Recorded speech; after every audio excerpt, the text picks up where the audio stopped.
So Todd gave a wonderful exposition of very, very fundamental, basic Buddhist teaching. And he started out in my life, and I expected him to break into song. In my life, I always want something. In my life, it makes me want to cling to myself. I can't get any further than that, but it was a wonderful talk. Thank you so much. Yeah, are there any questions?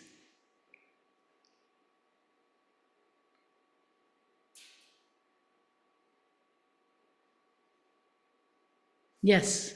So what happens when you find yourself disliking your like and dislike line? So what happens when you find yourself disliking your like and dislike line? You know, we make these levels, don't we? We make these layers, and then you can dislike your disliking, your like and dislike mind, or maybe you like your disliking, your like and dislike mind, because you think, oh, this means that I'm onto something, you know? And then you know, we can make all these levels. It's like, what's the Dr. Seuss book where you have these things that are watching the things that are watching the things that are watching the things, you know, these creatures. And yeah, we do that. You know, we do something that, you know, maybe isn't so great. And so then we, instead of just looking at it saying, okay, I did that, and can I fix it or not fix it or whatever, you know, is there a way to make amends? Instead, we just sort of start feeling bad because we did something. And then we feel bad about feeling bad, and, you know, these levels, we just do that. It's very interesting. So what are these levels made out of? What is this like and dislike mind made out of? What is this mind that likes or dislikes the like or dislike mind made out of? Oh, yeah? Ooh. I don't think so. Anyway, there was a rhetorical question, because what I didn't really want an answer. The point is, when these things arise, we can ask ourselves, what are they made out of? How heavy are they? How light are they? What do they, you know, what do they weigh? How tall? How short? You know, what is their substance? Are they smooth? Are they rough? You know, are they green? Are they blue? You know, you can do that. And of course, when you do that, what do you discover? Discover that there's no substance to them. So in, you know, Todd talked about attaching to the sense of self. And the more we want things to be different, whether we want something that we don't have or don't want something we have, the more we want something to be different, the more our sense of self grows. And, you know, I think, did you call it Toddness or something like that? Yeah, so in the Abhidharma, it's sometimes called Buddhist psychology. What it is, it's psychology of perception and knowledge. So I'll go on a little side trip in Buddhism. Ontology, what is? Epistemology, how do you know what is? And ethics, how do you act? Those are not separated. So, so Buddhist psychology, the Abhidharma, is not psychology like, you know, your mother, you know, gave you a guppy and you really wanted a catfish or something. It's more, it's how the mind creates its world. And in the Abhidharma, there's 6 sense organs. There's the eyes, the ears, the nose, the tongue, the body, which usually means the skin, but it also includes things like proprioception and all the bodily perceptions and knowledges, and then the mind. And what does the mind perceive? The mind perceives thoughts. So there's this understanding that you are not your thoughts. Your mind perceives your thoughts. There's already this separation, you know, where the Toddness, the Judiness, the Tomness, the whateverness, that is actually just a delusion. So you perceive your thoughts. You're not made up out of your thoughts. So a long time ago, I did my first, no, it was my second solo retreat And it was a really long time ago, like, I don't know, 40 years ago or something, and maybe 35. And I did it in Massachusetts, near where my brother lived. You know, I had a little cabin and everything like that. I think it was 2 or 3 weeks, I forget. And I, you know, I had to keep track of the time. We didn't have cell phones back then. That's how long ago it was. So I didn't have and even if we did, I didn't have electricity. I could have, I guess, brought a solar charger or something. I did that on a later retreat. So I'd know what day it was, but I didn't know what day it was, so I had to keep a little diary. And at first I was writing like crazy during rest periods, writing all these thoughts and thinking, and then I realized I was just making them real. I was just making them real by doing that. So then I started saying things like, orange newt on path, loud bird in bushes. You know, that would be my entry for the day. And then I'd look at it and say, oh yeah, that's right, I made an entry today, because I'd remember that event. Because, you know, you do a long solo retreat and you not only forget what day it is, but you forget, like, whether you did something like write in your diary that day, your journal or whatever you want to call it. So at the end of the retreat, I was telling my brother this, how, you know, in the beginning I was just writing and writing during rest period. And then I realized that this was just making all this stuff that I make up, it was making it real. It was reifying it. And, you know, and I realized, you know, I'm not my thoughts, I'm not my feelings. And he looked at me and said, if you're not your thoughts and your feelings, who are you? That's a really good question. But I can tell you, you're not your thoughts and your feelings. I can tell you that. The other thing I'm not going to tell you, because there's no words for it. But we practice, and then that true self appears. Oh, right. That's who I am. And even the I am goes away. So, thank you for your question. Are there any other questions? Yes? At the risk of asking the same question, I just like for you to say more about this whole issue of like wanting and not liking and liking, and how that plays out in real life. Like, you know, you might think, I would like to... Wait, I want to stop because I have to repeat it. So how does this play out in one's life? What, liking, not liking, watching yourself not liking, go on. Yeah, like I might find myself like being short with someone and thinking, So you might be short with someone and think to yourself, I shouldn't have done that, I don't like that. Yeah, so there's things that you might like, and it'd be good to just let them drop, because like if you just keep creating these things. So there's things that you might like and you should just let them drop. And other things that you might actually need to address. And there's other things you need to address. That's correct. So if you do something like, you know, you're a little mean to somebody and you recognize, oh, that wasn't so good. So that's like recognizing how many fingers I'm holding up. You know, we have these words like and dislike, and they have many, many meanings. So recognizing, oh, that probably hurt that person's feelings. That probably made that person feel bad, you know? Then that wasn't such a good thing to do. That's just recognition. Then what do we do with that recognition? That's not a problem.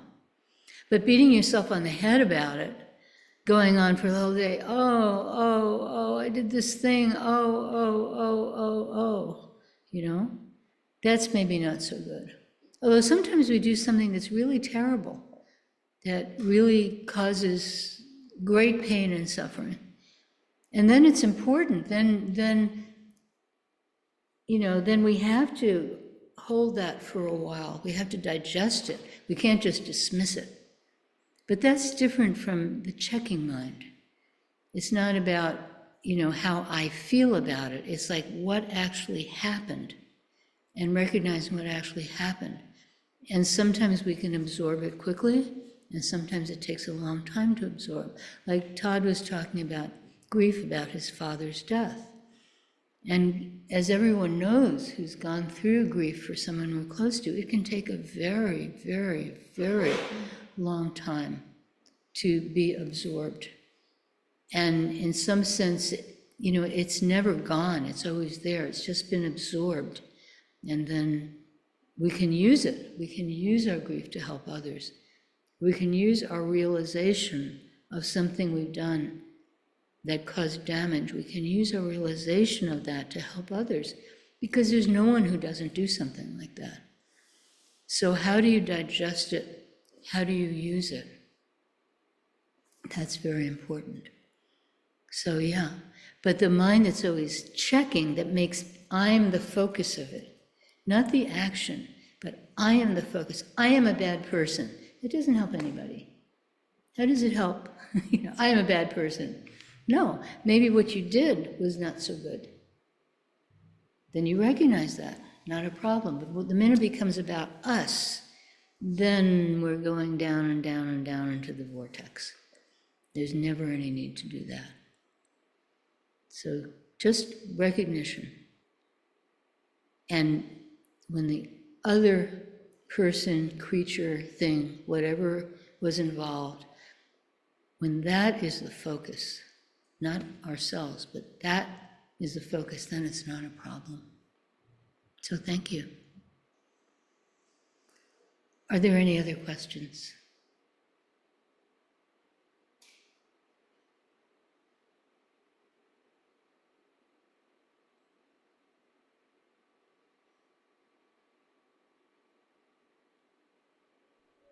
Shuang. Strong. Yeah, I have a question.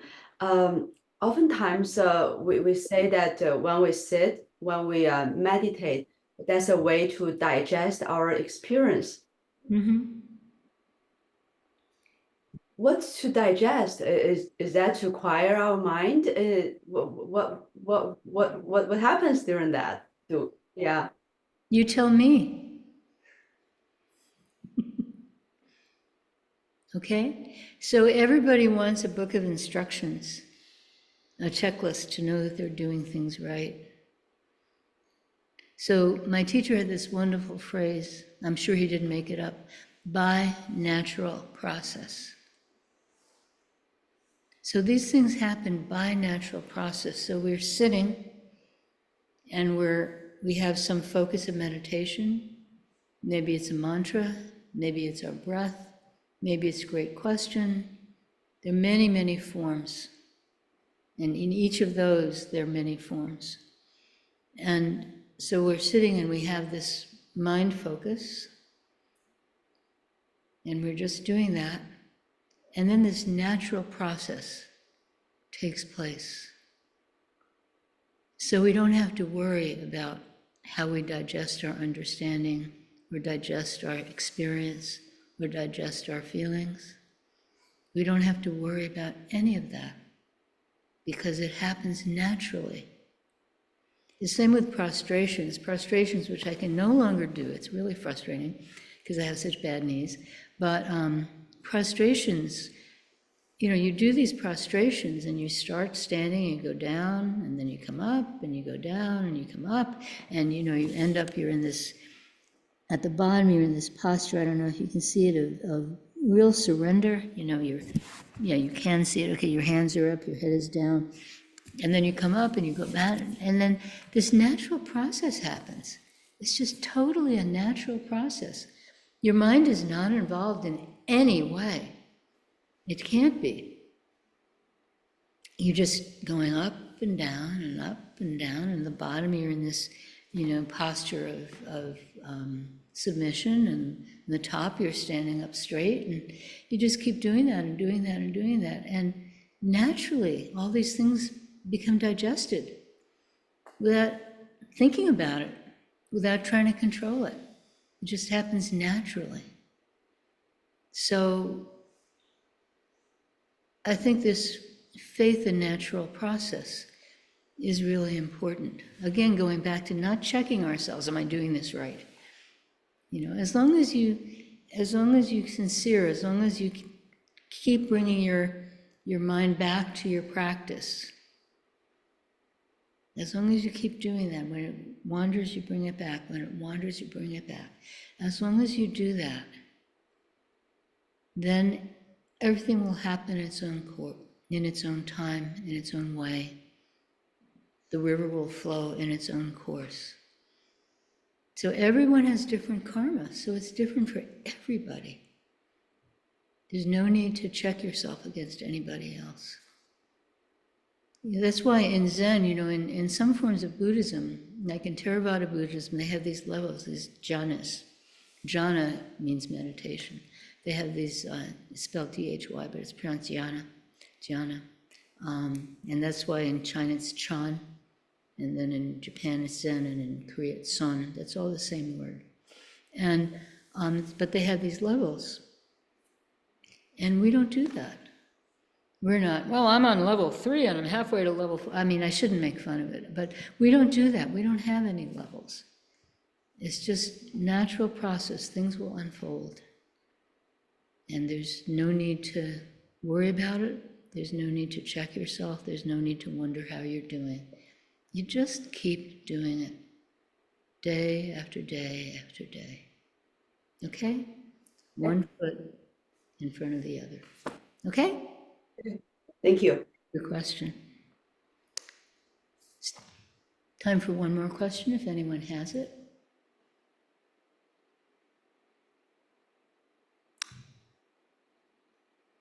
Yes. I guess I think about psychology a lot, and Uh-huh.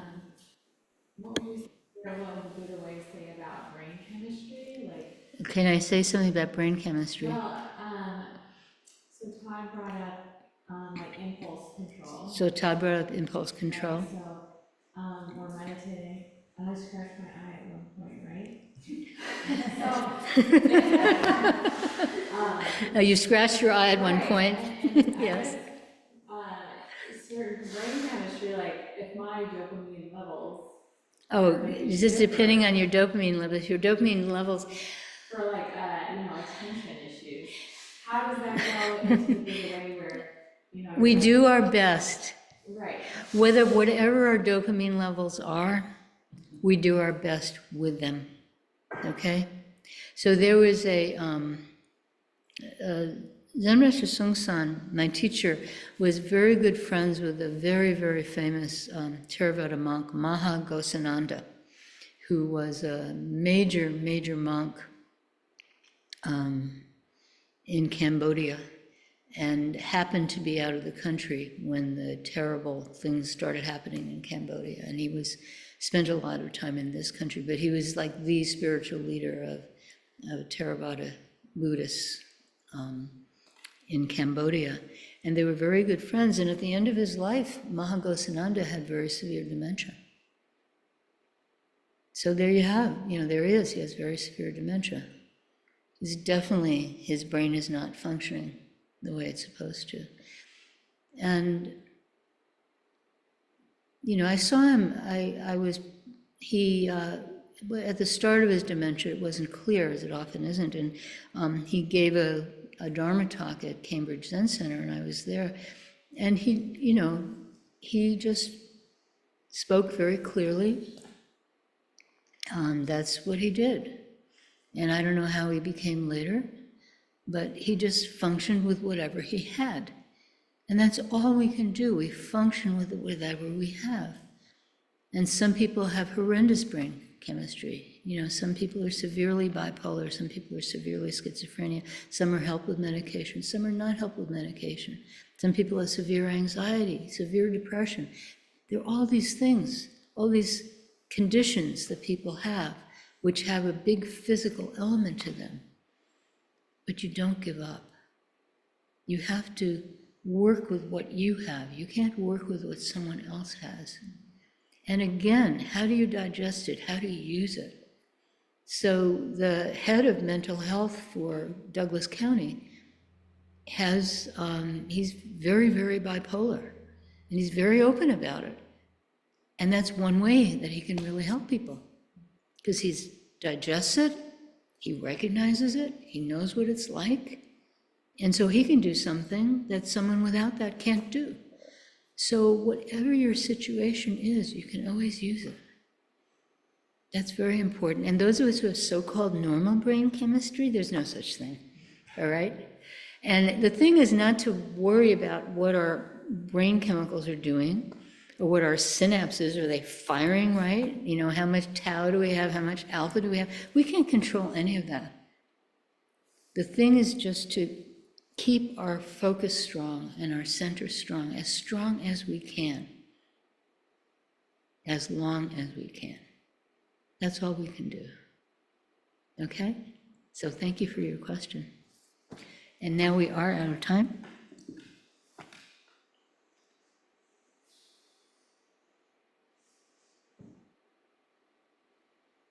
Says I'm unable to send a request.